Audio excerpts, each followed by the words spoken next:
ఇశ్రాయేలు ప్రజల్లో కూడా ఇదే పరిస్థితి, నా ఆందోళనతో భయక్రాంతులతో గురైనప్పుడు, వెనకాల ఫరో సైన్యం వెంబడిస్తున్నప్పుడు, ముందు ఎర్ర సముద్రం ఉంటున్నప్పుడు వారి యొక్క పరిస్థితి ఏంటి అనుకున్నప్పుడు మోషే ద్వారా ఒక గంభీరమైన స్వరముతో యెహోవా నీ పక్షాన యుద్ధము చేయను అన్నప్పుడు వారి యొక్క పరిస్థితిని ఒక్కసారి ఆలోచించాలి.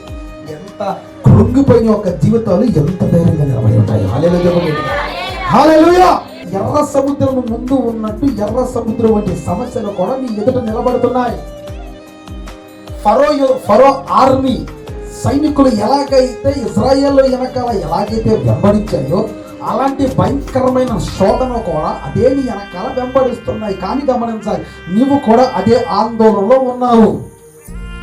దేవుడి రోజు ఈ యొక్క ప్రసంగము ద్వారా, పరిశుద్ధాత్మ ద్వారా ప్రభు అంటున్నాడు, నీతోనే చెప్తున్నాడు, నీ పక్షాన యుద్ధము చేసిన వాడు యెహోవాయే. హల్లెలూయా, హల్లెలూయా.